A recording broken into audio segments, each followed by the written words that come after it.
All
right. Welcome, everyone, to the Friday, March 18th edition of the Signals from Mars pre-show right here on Fireside, the Fireside Friday show. I'm your host, Victor, and sorry for the delay.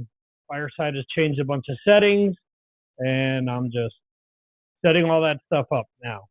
So there you go. That's why I'm kind of late. Okay, we have Jeremy in here. Hello, sir. I see that we have Woody as well, who is here week after week. Woody, if you ever want to come up on stage and speak, you're more than welcome to do so. Although maybe, who knows, maybe you can, maybe you don't want to. But anyway, so I hope you guys are having a great Friday here. And as usual, we're going to go over some new releases and hard rock and metal news before jumping on into bringing people up on stage. And today was some cool releases came out, actually. Got to listen to the new Stabbing Westward quite a bit. And Stabbing Westward, I mentioned this in the write-up that I did, is a band whose albums Wither, Blister, Burn, and Peel, I wanted to make sure that I got that right, and Darkest Days specifically. I mean, that came out in the late 90s. I still play that album a lot. I still play tracks off of that a lot. And I know the easy one is everyone will say, oh, you play the Save Yourself. That's, the big hit. No. songs like Haunting Me are songs that I play all the time. And I really, really like industrial hard rock and metal. And the band always stood out to me because of the voice, because of the way that the music was composed, and because there was a lot of like Nine Inch Nails and Ministry wannabes back then. And I felt that Stabbing Westward was always a cut above. So I posted the track Damaged Goods on there. And if you're not familiar with MarsAttacksRadio.com or specifically the new releases, I like to link on over to Spotify and Apple Music so that you can take a listen to the albums. And by all means, if you like it enough, support the bands you love and pick the albums up. I'm not going to lie to you. I do get a commission from Amazon for sales that go through my site. So I am an Amazon associate. I need to say that, or if not, I can get kicked off of there. But buy it wherever you see fit. Other albums that came out today, we have Eric Wagner, who passed away from COVID several months ago. So this was his first and only solo album, it turns out. So in the lonely light of mourning. So that finally came out today. Dark Funeral released We Are the Apocalypse. Chips Enough released a solo album from Enough's Enough fame. Perfectly Imperfect. FM released 13. Let's see, what else do we have going on here? Fury, who I will be interviewing at the top of the hour on the Signals from Mars live show. Go to MarsAttacksRadio.com to find out more about that. But anyway, so they just released Born to Sin today.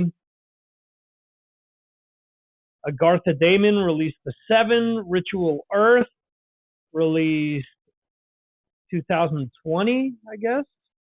Audio Karate released Otra. Space of Variations released the Majo. Children of the Sun, Roots, She-Wolf, self-titled She-Wolf, Power Game, Slaying Gods, Berthold City, When Worlds Are Not Enough, Bionity, Elements of Power, Echo Response Triangles, Nequient, Darker Than Death or Night, Nick Vasallo, Apophany, okay. Friends of Hell, self-titled Friends from Hell, Trench, Encased in Chrome, Ronnie Atkins, Make It Count, Shining Black, Postcards from the End World, and Eventure, I guess it's pronounced, The Ailing Facade. EPs. This is a kind of weird one that I didn't know exactly where to group. So it's Tool with Opiate Squared or Opiate 2. Depends on where you're finding your information out. Let's see, Breathe Atlantis with Overdrive, Infamous Stiffs with Lockdown Live, and Brotherhood of Metal, The Other Sons of Odin. Reissues, Serge Tankian, Imperfection Harmonies, basically that's finally coming out on vinyl. Converge, The Poacher Diaries Redo, album from '99 being re-released now. Let's see, Beartooth with Below Deluxe, Era with Era self-titled deluxe edition with some additional tracks on there. And live albums, we have Tyr with A Night at the Nordic House with the Symphony Orchestra of the Faroe Islands. If you see any of the videos, man, are they packed in there tight. So I thought that was humorous to see anyway. But hey, do what they can, I guess. Let's hop on over to blabbermouth.net and let's see some of the metal news that is happening. Let's see. Ann Wilson wants to play with Zeppelin members. I mean, she's been saying this for years. Travis Barker on Cannibal Corpse controversy. All right. Check that out. Greta Van Fleet guitarist hospitalized. Def Leppard announces new album. T-Rex influenced the Diamond Star Halo's name, if I'm not mistaken. Let's see. Dolly Parton still on Rock Hall Ballad. Mention that. And Ghost performs on Kimmel. All right. So real quickly, let's see what Travis Barker has to say. He says it's the lamest shit ever for former Cannibal Corpse singer Chris Barnes and others to criticize Kourtney Kardashian after the reality TV personality and social media star was photographed wearing a Cannibal Corpse t-shirt. In a widely circulated photo, Kardashian is seen sporting an Eaten Back to Life era long-sleeve t-shirt from the death metal veterans while she and Barker, who's her fiance, were in Venice for the Dolce & Gabbana show. Her stylist, Danny Michelle, has since confirmed to Vogue that Kardashian borrowed the shirt from Barker, who has a large collection of punk and metal t-shirts. Kourtney has told me before that his closet is an archive itself. She can pick any t-shirt to wear, and it's the softest, coolest thing ever. Aww. Michelle told Vogue. Sometimes she just wants to rate it. Let's see. Let's see. So now in a new Revolver interview with Barker, the Blink-182 drummer has chimed in on the controversy, saying, "That's the lamest shit ever. Obviously, my fiance doesn't listen to Cannibal Corpse, but I do. I grew up loving them. And for someone to mention that in a negative light, fucking lame. You know, she's wearing it because she's cool. She's not claiming she knows every song, but I do. I bought every album, and I learned how to play every album. I grew up a punk rock kid, but everything with punk rock. I'm more punk than you. Just fuck all that. Be stoked that people are into music. Music is beautiful. It changed people's lives. It creates the best memories. Just celebrate it, you know. But yeah, I have a gang of Cannibal Corpse t-shirts." He added with a laugh, "I still love them. I have a gang of King Diamond t-shirts and Rare Slayer shirts because I fucking love those bands. I grew up on them. And even though I'm, you know, whatever the world wants to view of me as, oh, that Blink-182 drummer, actually that guy has played in a garage with a bunch of speed metal kids listening to DRI and SOD and enjoyed every fucking minute of it." So there you go. I mean, I went back and forth with somebody that talked to Dino from Fear Factory about this, and Dino said, "Please wear my shirt, Kourtney. I'd more than love for you to do this." And I get it. I mean, that Dino's looking for publicity because Kourtney Kardashian is going to bring a band like Fear Factory or Cannibal Corpse or any of these bands that they're mentioning to a level where where a lot of people don't know who they are. So maybe there's a kid that's like, "Wow, that looks cool." Just like a lot of us metalheads saw covers and said, "Hey, let me check out what's going on there." So I think that's dumb. That's, Chris Barnes being uptight, and a lot of metalheads like looking over their shoulders, go, "Oh, you're not a fucking metalhead. You can't do that." So let me ask you this. If you have a band and for whatever reason, somebody who doesn't look like a metalhead buys some of your merch, are you going to say, "No, you can't buy that. You're a poser"? That's stupid. That's them being a billboard.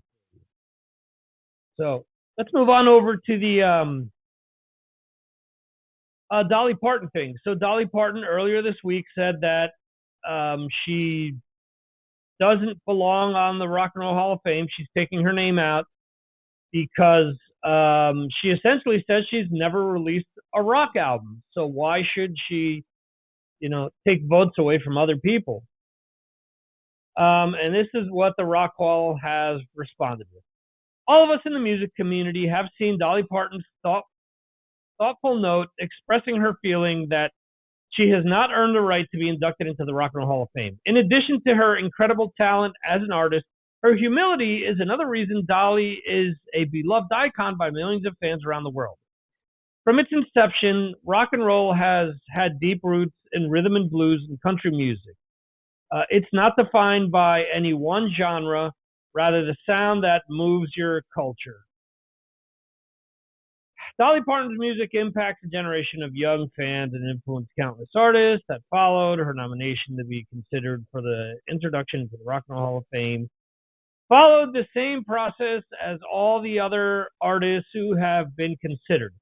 Dolly's nominations, along with the other 16 of the class of 2022, has sent out earlier this month to our 1,200 general ballot voters, the majority of whom are artists themselves, for consideration and induction at our ceremony. We are in awe of Dolly's brilliant talent and pioneering spirit, and are proud to have nominated her for induction into the Rock and Roll Hall of Fame.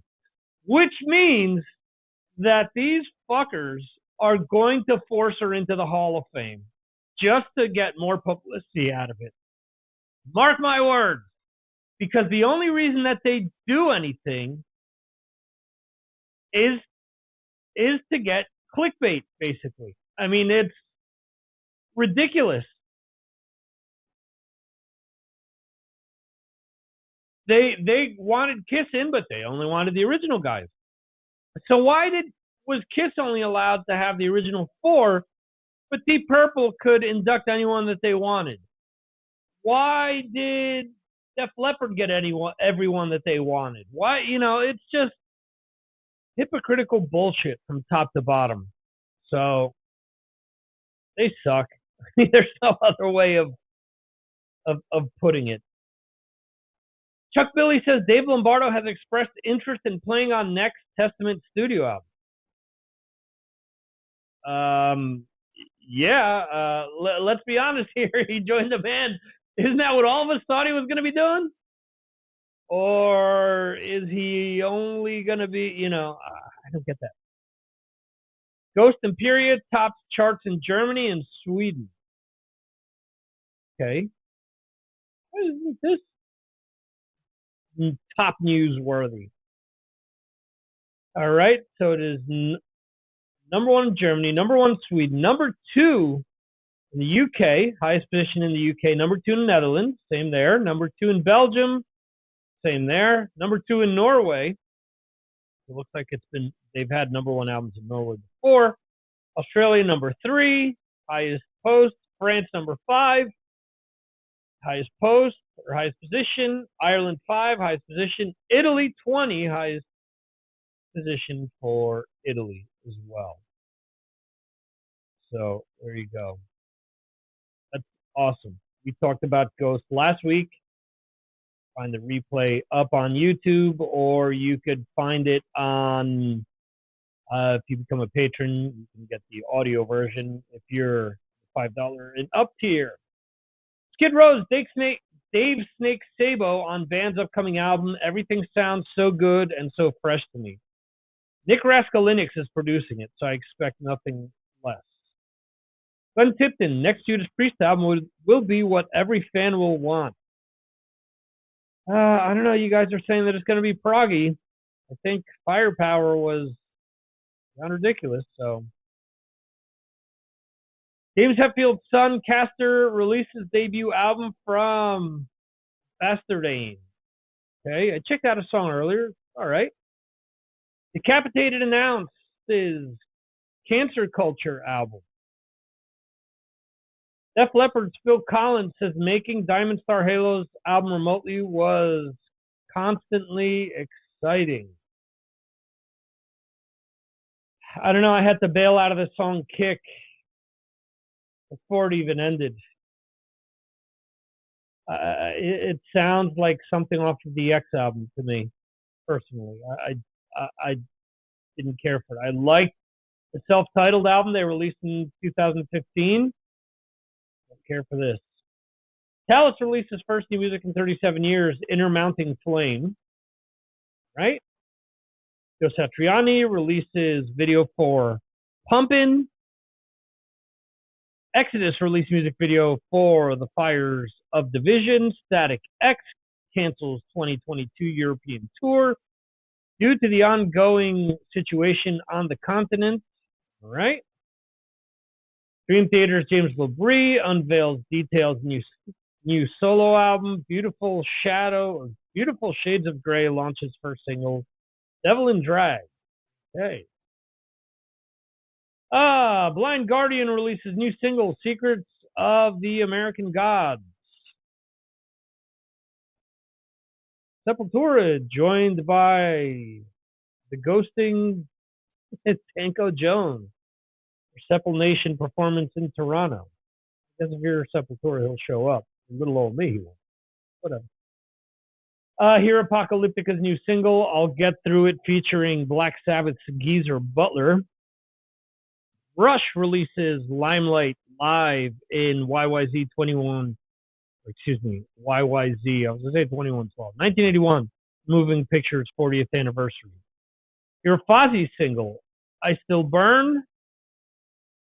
Deftone frontman's Crosses releases 2 new songs, Initiation and Protection. Tool releases short film for reimagined extended version of Opiate Pedal Track. And this is what I was alluding to before. I listed it as an EP. Song's 20 minutes long, and they've released a DVD with it. So. Greta Van Fleet's guitarist Jake. I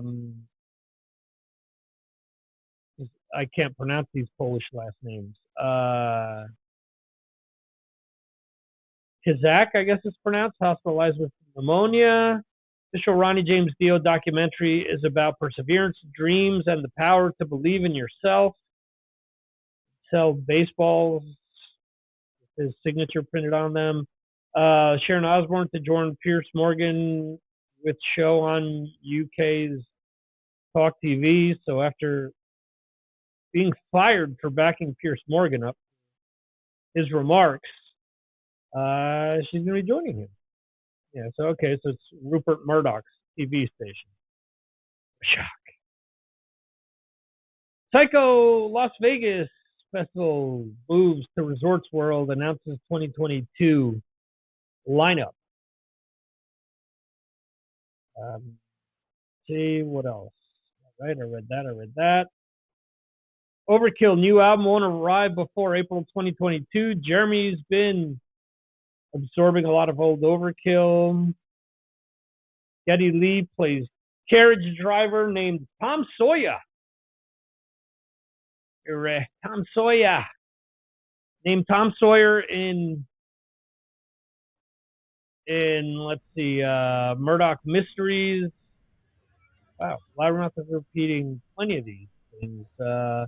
Creators Millie Petroza, Real War is Not Metal, It's Hell on Earth. Hammy Sagar to release Cocktail Hits 85 personal favorites from the Red Rockers. Watch Slipknot kick off 2022 Knotfest show in Fargo. Wasps, Blackie Lawless, last Bully Putin. Today I am Ukrainian. Do you have Ukrainian descent? Regards to blah, blah, blah, blah. Puts America first. What does it say? America first. I put my country first. I put my nation's people first, whether we are Democrats, Republicans, Independents, Libertarians, Progressive Liberals, or Conservatives. In moments of true crisis, any and all individuals, selfish wants must be laid down for any nation to survive. The nation's people must come first. Let's see. Wow, this is paragraphs and paragraphs. Blackie, I'll take your word. How about that? George Lynch is working on second instrumental solo album. So it is second out of 47 albums that he'll be releasing in the first half of 2022. Korn cancels Russia shows in solidarity with Ukraine. I guess they saw the basketball player that was put in jail and they don't want to go just in case. Not to make light of that situation, and not to say that they would have any contraband, just trying to make a stupid joke. Stupid people making stupid jokes. How about that? Skunk and Nancy released new single, Can't Take You Anywhere. I'll have to check that out. Former Scorpions drummer Herman Harabel. I almost did a Hammy Sagar there.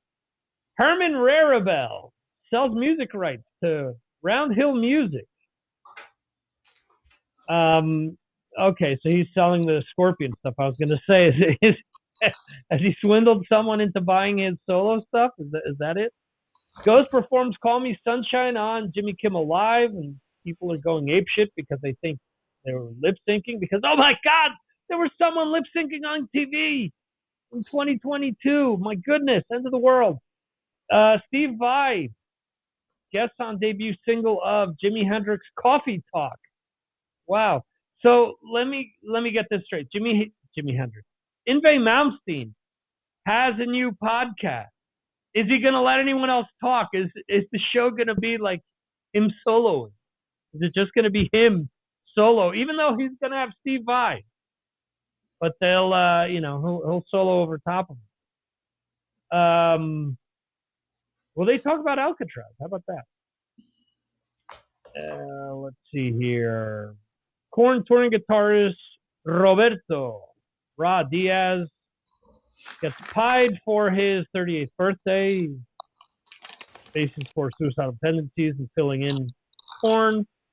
Phil Anselmo wants to use his Rob Halford style vocal range again for Old School Metal project. Can he still do that is my question, A. And B, if he can, then why not release the Pantera album where he sings that way? So Phil has told Drew Stone of the New York Hard Rock Chronicles Live, I just pretty much had a new studio installed next door to my house, and we're working all kinds of bugs out and whatnot. So I tell my guy, my engineer, I said, just program some drums, man. Give me some drums. Give me a different drum beat every day. Upbeat, downbeat, whatever. Give me something. So I'll walk in, there's a drum beat, and I'll pick up any instrument and just go right off the cuff. And it is some of the worst music you can imagine. Yes, I'm sure it is. Holy shit. Yeah. I was going to say, oh, fuck. Seriously? I don't know, man, he continued. I'm this close, man. Holds up two fingers close together. I'm this close. I'm feeling something. We'll see what it is. We've got to drop a deuce, maybe. I don't know. I've got a couple of options. I just don't know, man. If it's gonna be metal, I want to do it old school, man. I've been kind of feeling more Rob Halford lately, man, vocal-wise, just singing, using my range again. So we'll see. It's got to be right. It's got to be right, guys. Not right.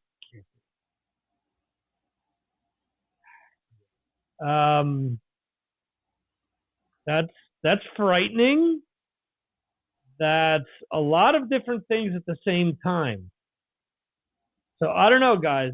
Are we ready for Rob Halford trying to sing like, or Phil Anselmo trying to sing like Rob Halford again? Is he going to get up there and start going, oh, late soundbite again. Let's see, come on, you can do it. Oh, yeah!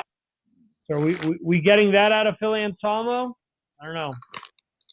All right, guys. So let's invite Mr. Brad Dahl is already up on the stage. Oh wow, they've added some other stuff here. I can directly invite to video or invite to speak.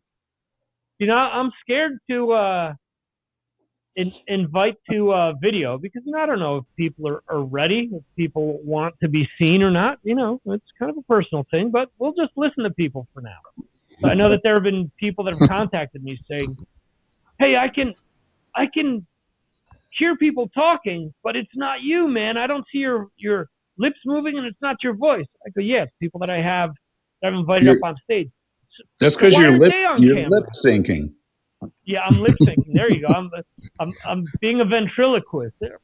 But when Brad and Jeremy are talking, or when Johan is here, I've actually got, you know, a puppet off screen that you can't see. That's actually I'm doing the voices. But Brad, Wait how a are you, second. sir? I'm doing great, but I've got a brilliant idea here. This is probably going to increase your viewership. I'm going to get you hand puppets of Jeremy, Johan, and of course me. And that way, when we're talking, you can hold your hand up and you can, go along. So what would a Dr. Poison hand puppet look like? Hopefully me, but but what are the distinguishing characteristics? What would make it stick out so people would know? Oh, that's the Brad puppet as opposed to the Jeremy puppet. I mean, I guess the accent right off the bat would be a dead giveaway. Well, no, but if someone, the voice could be a giveaway. I'm going to go out on a limb here and say that Jeremy and me kind of look a little different. Okay. Maybe the hairstyle might give it away. Yeah, mine could have a big baseball cap on or something like that. Oh yeah. Are you wearing a hat right now, Jeremy? I'm not wearing one at the moment. No, I'm not, but I normally do. How about pants? Got any pants on? Yeah, I always tend to. Okay, trousers. Excuse me. Oh man, yeah, Jeremy. So if the puppet had a baseball cap on, what band would it be? Well, it'd have to be one of the British ones. It could be Saxon, it could be Maiden, it could be Priest. I mean, obviously, I've got a Priest cap, so it would have to be maybe that one, I suppose. But maybe it should say Mr. Patron's Pick instead. Oh, there you go. Yeah, I've never thought of that. Yeah. See that? Yeah. Can I just say something about Patron's Pick really quick? And I know this probably isn't the greatest promotional format for this, but oh my gosh, is that a great part of your of the Mars Attacks podcast? I love listening to Jeremy every week, and of course, I tune in for you, Victor. But I consider it a huge bonus to get a little slice of Jeremy in there. His musical taste to me is just it's impeccable, like a Budgie album. I just love his opinions and anyway, he's a true fan and also a very brilliant critique of the musical format. So A+, Jeremy, and A+ for Victor for having you on. Yeah, well, I'm really pleased that I can go on it and do it, and it's quite interesting because each week it's very difficult sometimes to pick something because you're never sure what you're going to hear.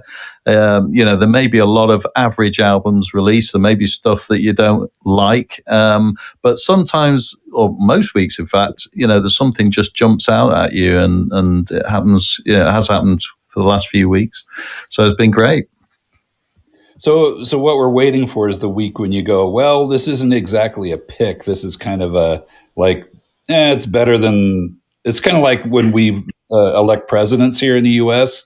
It's not like you pick one you really like. You just kind of pick one that it's not as bad as the other one, kind of a choice. Yeah, well, I think that'll be the week when I sort of send a message to Victor to say I'm on holiday. so we bypass it that week. Yeah, maybe I think that there's enough stuff out there that there's always at least one decent album. Yeah. And if nothing else, maybe there's a good EP or there's a good, even live album. I mean, there have been times where I look at the list and I'll start to listen to things and I'm like, all right, what are the greatest hits or live albums that are coming out, or maybe a reissue. I've done reissues as well. I mean, obviously, like when the Black Album was reissued a few months back, I wrote up about that. But then there are other times where that happens where you're like, I don't like any of this stuff. All right. Oh, wow, so-and-so's releasing a live album. I like them. So let's just go with this. Let's run with this instead. So Yeah, I was just going to say the other thing is that because you review one or two as well, Victor, it makes it a bit harder for me because I tend to try and avoid the ones that you've done because I don't want to sort of repeat because you've obviously already picked them. Occasionally, I think once I have picked exactly the same as you because it was something special that week. But I try and look into the others, so you do make the task a little bit harder. Yeah, and I thought what we did last week was cool with the Ghost album, where we all kind of talked about it. So, I mean, I think that that's something with me putting the list together ahead of time is something that I may try to do more from time to time, where, where if there's a big album by a band that we probably all like, just say ahead of time, hey, let's talk about this album tonight on the Fireside. And I thought that was cool. I thought it was good to hear everyone's input. Was good to have Johan talk about Ghost as well, because obviously they're a Swedish band, and one of the funniest conversations that I've had with Johan, because he shoots me on over messages sometimes, or we'll talk via Facebook. He'll call me up. And he'll be like, well, the press is saying that Ghost is a big band in the U.S. Is that true? I'm like, well, they're headlining tours there, and they're playing stadiums as a headliner. So, yeah, absolutely. I mean, they're not Metallica big, but, they're one of the bigger bands. Wait a second. He's dialing you up in Spain to ask you what they're like in the U.S.? Hey, I mean, come on. We got a U.S. correspondent here. Come on. Yeah. Coming from the desert plains, this is Mr. Brad Dahl. Let me tell you, what a great song that is, Desert Plains. That's why I brought it up. When I was not in the forest. That's not the forest out there in Utah, is it? No, this is I'm living in what was once the lake bed of the Great Salt Lake, so it's the salty plains is what it is. That's why you're so salty at times. Yeah, guy, no kidding.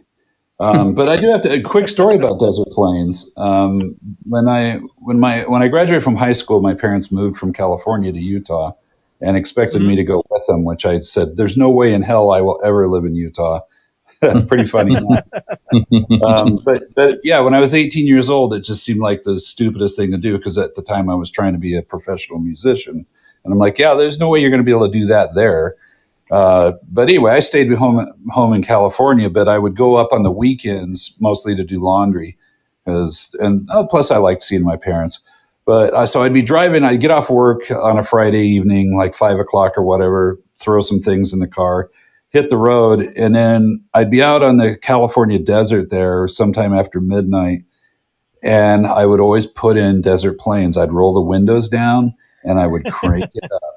And there was one night that there was a thunderstorm off in the distance, and so there was these big bolts of lightning hitting, but it wasn't raining or anything. It was just like a spiritual moment listening to Desert Plains while surrounded by live lightning bolts. And I don't know, that moment has lived with me forever. In fact, I was telling my son Nathan about that after the concert. I said, "Dude, I got to tell you about that song, man. That has special meaning for me." Great song. It's funny how certain songs or certain albums are great on the road, or when you're traveling or whatever. You always remember them, don't you? Yeah, that's true. Oh yeah, there's certain songs that my wife will put on sometimes in the car. I'm like, "No, we can't listen to we can only listen to this song in the car at night." What do you mean? I'm like, this song has the perfect mood for night driving. Listen in the middle of the day, it just doesn't feel the same. Doesn't have the same emotion. Yeah. So. Yeah. It's true that some albums have a certain atmosphere at nighttime, don't they? Right. Yeah. Absolutely. There are certain albums. Remember, as a kid, we'd listen to Back in Black a lot. It was one of these things where, it was often turn off the lights, put the album on, and we'd listen to it in our room, at night. And it's kind of got like that mood. If you listen to like Hell's Bells, it just the imagery of the bell and just how the song comes in. It really feels like a nighttime song to me. It always has. Yeah, I've just been listening to Senjutsu in the car during the night when it's dark, and I swear it's a different album than during the day. It is actually a different album. Is it better? Yeah. Oh, It is. It's that. There's something about that nighttime atmosphere that brings out something in heavy metal music, and sometimes, and I think, yeah, it sounds great. All right, so now I know. I'll tell you what's going on there. It's at night. Jeremy doesn't realize that he's popped the wrong CD in, and it's actually Power Slave. And he's saying, "Oh, it's not that bad." You know what? A lot of my CDs are mixed up in the boxes.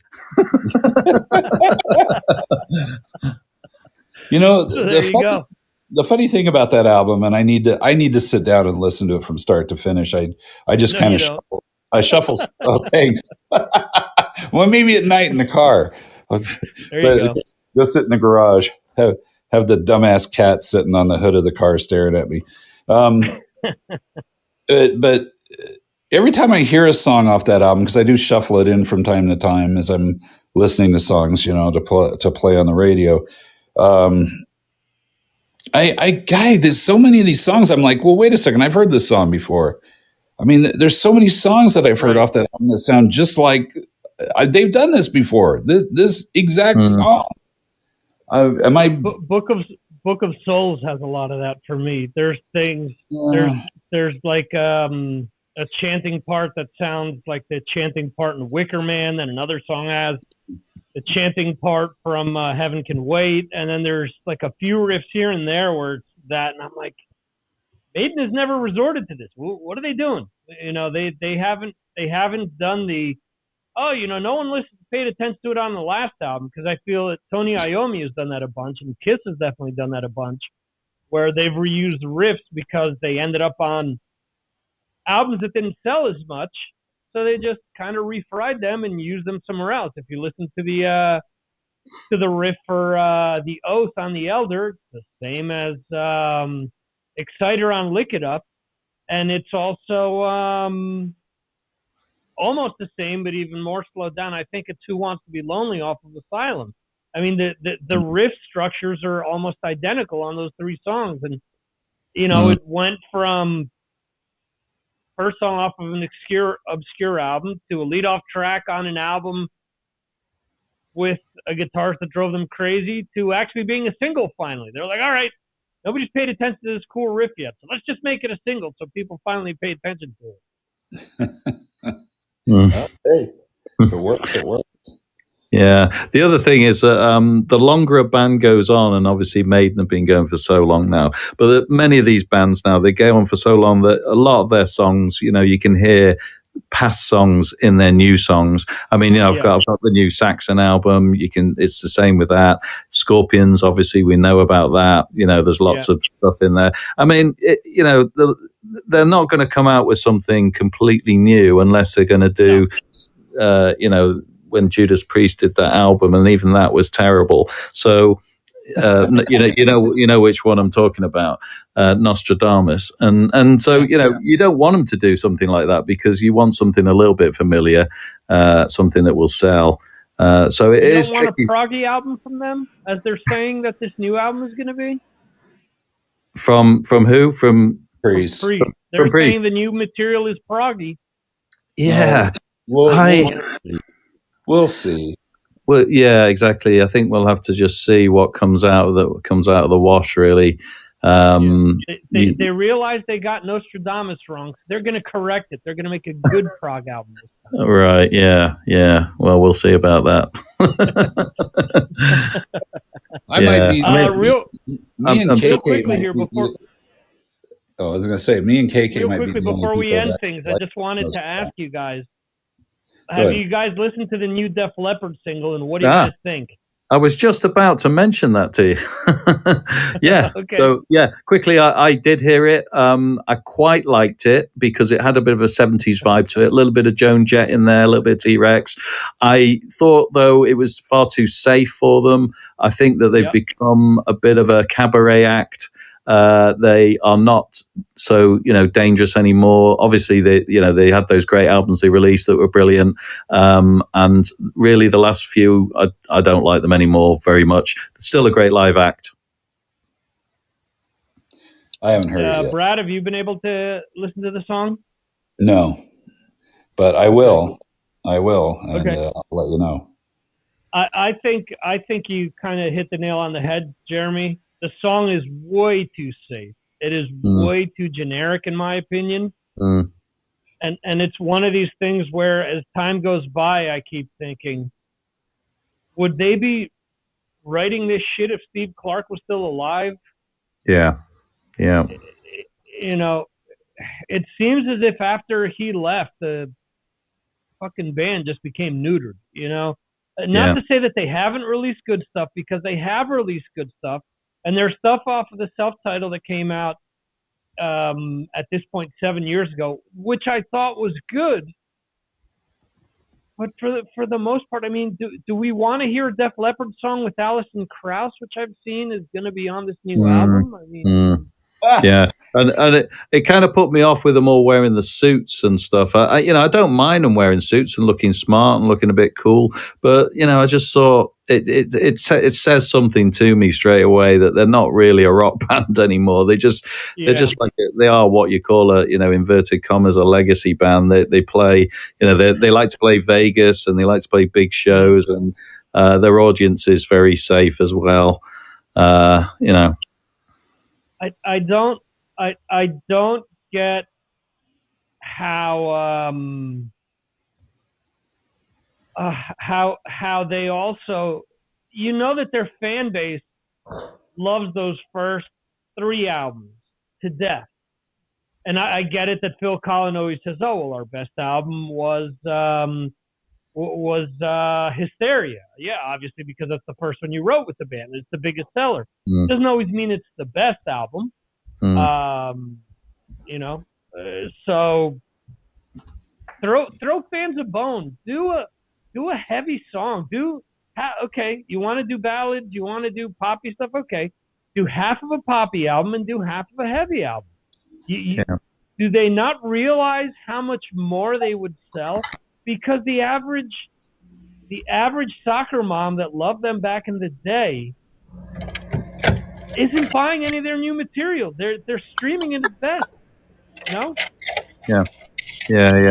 I mean, they need a producer to really get them in the room and say, you need to do a Scorpions, really. You need to think about what you were good at in the first place and go ahead and write something a bit heavier, a bit edgier, and something that's going to grab a new audience. It doesn't really matter to them, because they're going to sell millions anyway, either way. So, but just do something a bit more exciting. Maybe they're happy doing it. They're obviously happy doing it. What they're doing. So, well, look at Vivian Campbell. No one is happier cashing a paycheck than that man, because he hasn't done a thing to honestly to show what a monster he is on guitar. That's why I guess I had to do the last line. But it is a shame. Yeah. I real quickly want to send shout outs to Metal Dan, who's in Twitch, who sent the comment in, and then I have Gabriel from Miami saying, first time viewer, I dig the show. Awesome. Thank you, sir. And I saw that you just subscribed, and hopefully you stick around the next few minutes when we hop on over to the Signals from Mars live show right there on MarsAttacksRadio.com, YouTube, Twitch, Facebook, Twitter, and a whole bunch of other platforms. So that's coming up in the next few minutes. And I want to say thank you to Brad and Jeremy for joining me once again here. And hope you guys have a great weekend, and hope to see you guys in the next few minutes over on the other show. So again, thanks you guys for joining me. And on that note, Jeremy and Brad, any parting words? Always a pleasure to talk to you guys. Yeah, same here, and certainly looking forward to listening to Fury in a minute. Absolutely. All right, guys. Thanks. And we'll catch you next Friday right here on Fireside Friday, the pre-show to the Mars Attacks, or the Signals from Mars live show brought to you by the Mars Attacks podcast. We will see you next week here on Fireside, but hop on over to the YouTube, Twitch, or Twitter, or any other platforms I mentioned to see the